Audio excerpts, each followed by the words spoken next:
Hər vaxtınız xeyir olsun, dəyərli müəllimlər. Mövzumuz 7-ci sinifin ilk mövzusu olan ictimai yerlərdə davranış və ünsiyyət mədəniyyətidir. Deməli, küçədə davranış və ünsiyyət qaydaları hansılardır? Bu, təbii ki, biz müəllimlər üçün aid olan hissələrdir. Sadəcə mən də qısa bir izah edəcəm, hansı hissələrə fikir verməli, o hissələri sizə vurğulayacağam. Deməli, səkinin sağı ilə getməyə çalışın. Həmçinin də başqalarına mane olmamaq üçün çantanızı sağ əlinizdə aparın. Həm səkinin sağı ilə hərəkət edirik, həm də çantamızı sağ əlimizdə aparırıq. Dar səkidə özünüzdən böyüklərə yol verin. Əgər deyir ki, küçədə 2 qız, 2 oğlan gedirsə, 2 qız, 1 oğlan, 2 oğlan, 1 qız bu formada, yəni qrup şəklində gedirlərsə, 2 qızdırsa, 1 oğlandırsa, oğlan ortada, 2 oğlan, 1 qızdırsa, bu zaman qız ortada, oğlanlar isə kənarda getməlidir. Daha sonra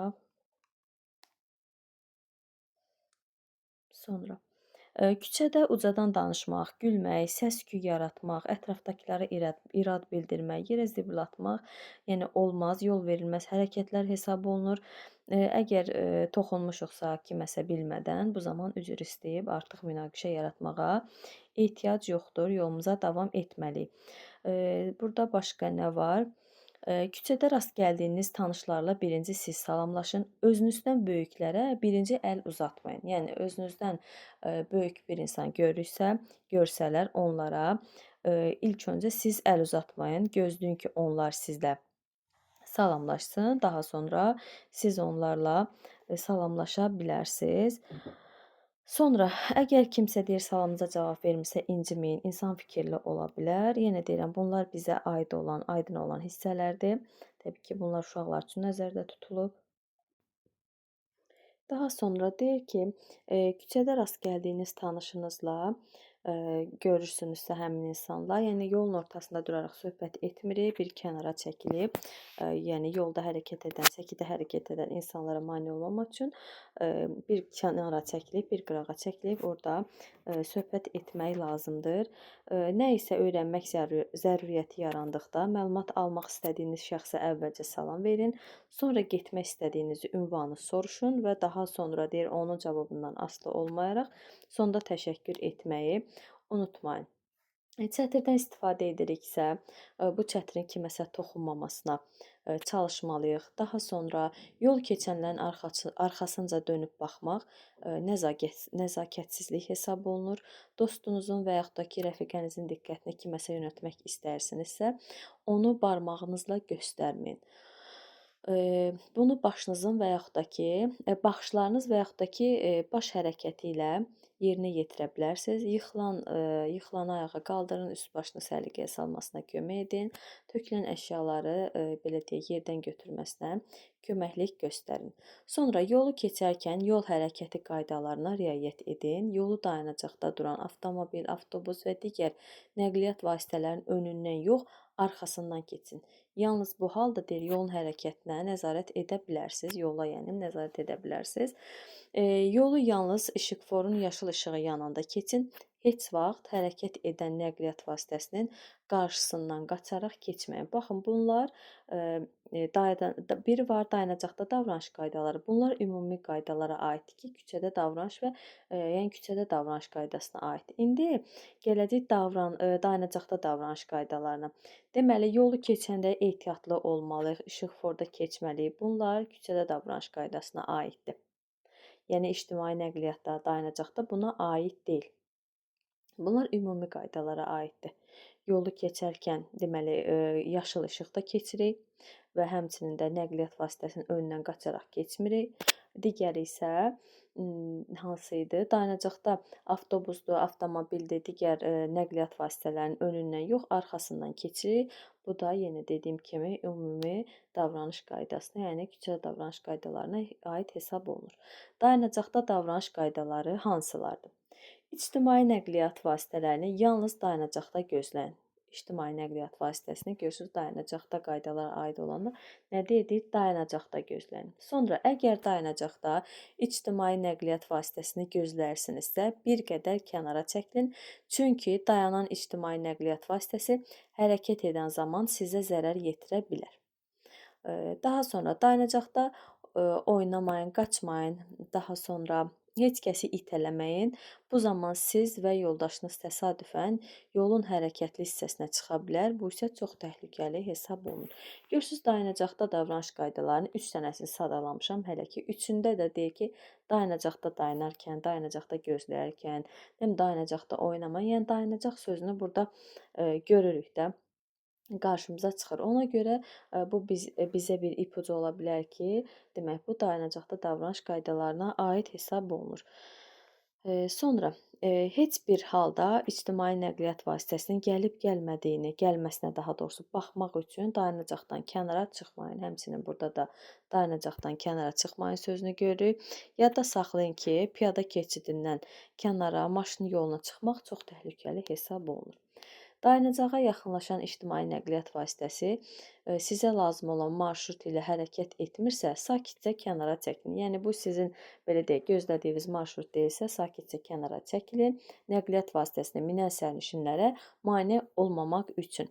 Gözlədiyiniz nəqliyyat vasitəsi tam dayandıqdan sonra həmin marşruta minmək olar. Bu oldu dayanacaqda davranış qaydalarına aid olanlar. Sonra ictimai nəqliyyatda giriş zamanı hansı qaydalara riayət olunmalıdır? İctimai nəqliyyatda gediş kartlardan istifadə etmək lazımdır.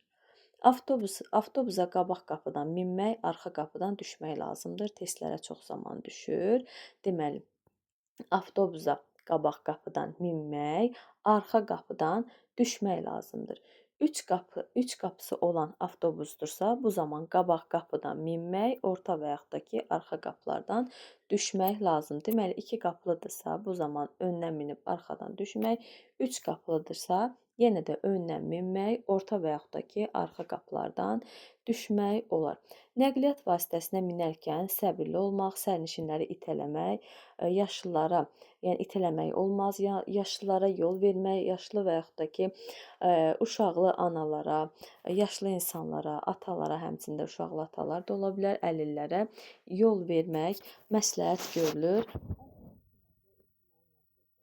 Kömək etmək istəyirsinizsə, bunu etmək üçün mütləq icazə almaq lazımdır. Yəni kiməsə köməklik göstərmək istəyirsiniz, yəni onun ehtiyacı varsa, bu zaman mütləq icazə alıb sonra köməklik göstərmək lazımdır. Etiketə əsasən ictimai nəqliyyatda minərkən sərnişinlərə mane olmamaq üçün çiyninizdəki məktəbli çantasını və digər həcmli, məsələn, idman çantalarını əlinizə alın. Bu çox zaman, yəni belə deyim, nəqliyyatda qarşılaşdığımız bir hadisədir ki, yəni kürəklərində böyük sumkalar, böyük çantalar insanlara mane olur, həmçində özlərinin də hərəkətinə böyük miqdarda təsir göstərir. Sonra İctimai nəqliyyat vasitəsinin son anda artıq qapılar bağlananda minməyə çalışmayın. Sürücü yola düşmədən əvvəl digər nəqliyyat vasitəsinin hərəkətini izləyir və elə bu səbəbdən də qapını bağlayarkən sizi sıxa bilər. Minərkən pilləkənlərdə və girişdə durmayın, yəni yubanmayın. Digər sərnişinlərə mane olmamaq üçün salona keçin. Daha sonra kimlərə yer vermək lazımdır? İctimai etiketin yazılmamış qaydalarına əsasən ictimai nəqliyyatda oturacaqlar uşaqlar, qocalar, əlillər. İndi burada var hamilə qadınlar, yəni bunlara yol vermək lazımdır. İctimai nəqliyyatda davranış qaydalarına əsasən gənclər nəqliyyatda boş yer tutmazdan əvvəl yaxınlıqda dayananlardan sakitcə oturmaq istədiklərini, istəyib və yaxud da istəmədiklərini soruşmalıdırlar. Bütün salondan deyir ucadan icazə almaq, həmçinin hər kəsə boş yeri tutmağı təklif etmək nəzakətsizlik hesab olunur. Yəni ucadan təklif etmək ki, onlar əyləşin və yaxud da ki, istəyirsiniz falan yerdə boş bir oturacaq var, siz əyləşin. Bu nəzakətsizlik hesab olunur. Yəni mədəni bir şəkildə təklif etmək lazımdır. Nəqliyyat vasitəsinə kiməsə yer verərkən demək lazımdır ki, zəhmət olmasa əyləşin. Sadəcə yerindən qalxaraq hər hansısa bir sərnişinə boşalmış yeri göstərməyin özü də nəzakətsizlik hesab olunur. Yəni belə deyim də, baş hərəkəti ilə əyləşin və yaxud da ki, baxışlarla əyləşin bu formada demək nəzakətsizlik hesab olunur. Yerinizdən qalxıb zəhmət olmasa əyləşin demək məsləhətli hesab edilir. İctimai nəqliyyat vasitəsinin salonunda qaçmaq, dostlarını itələmək olmaz. Əgər ayaq üstə dayanmısınızsa, tutacaqdan tutun. Sonra deyir, əgər sürücü qəflətən əyləci basarsa, yıxıla və yaxud da ki, digər sərnişinləri yıxa bilərsiniz.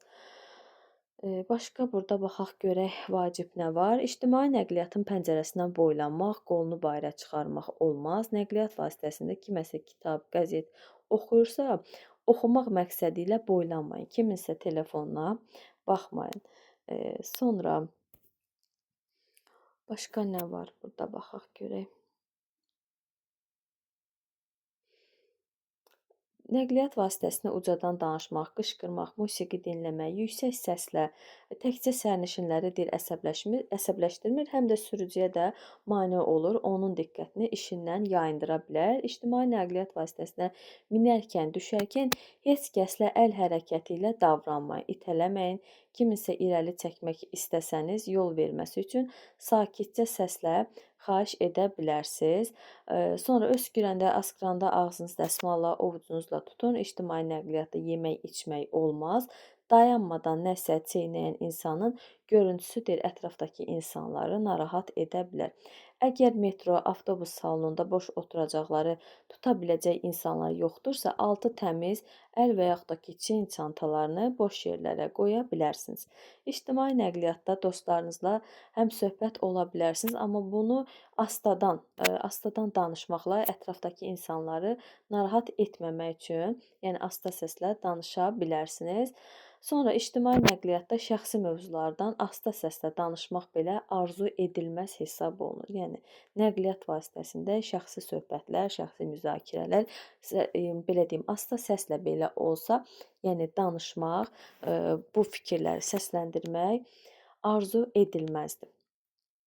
Sonra hətta ictimai nəqliyyatda nəqliyyat basırıq olsa belə ədəb qaydalarına riayət etməyə çalışın. Əgər digər sərnişinlərə söykənməyin, çıxarkən onları itələməyin və ayaqlarını tapdalamayın. İctimai nəqliyyatdan çıxış zamanı hansı etiket qaydalarına riayət etməli? Artıq ictimai nəqliyyat vasitəsi sizin dayanacağınıza yaxınlaşdı, düşəcəksiniz və yaxud da ki, düşəcəksinizsə əvvəlcədən hazırlaşın. Bunun üçün digər sərnişinlərin növbəti dayanacaqda düşməli olub-olmadığı ilə maraqlanın. Əgər düşməyəcəklərsə, üzr istəyib irəli çəkin, irəli keçin və pilləkənlərin üstündə dayanmayın. Çünki açılan qapılar sizi sıxa bilər. İctimai nəqliyyat vasitəsindən düşdükdən sonra yolu keçərkən mütləq piyada keçidindən və yaxud da ki, piyada zolağından istifadə edin. Baxın, bunlar ictimai nəqliyyatda çıxış zamanı etiket qaydalarıdır. Kimlərə yer vermək olar, onları sadaladım sizə. Sonra ictimai nəqliyyata giriş zamanı etiket qaydaları, dayanacaqda davranış qaydaları, bir də ki, küçədə davranış və ünsiyyət qaydalarıdır. Belə müəllimlər, bu dərs bu qədərdir. Sadə bir dərsdir. Sadəcə bəzi hissələr var ki, hansı ki, mən sizə dediyim hissələr vacib, onları yadda saxlayın. Bu qədər müəllimlər.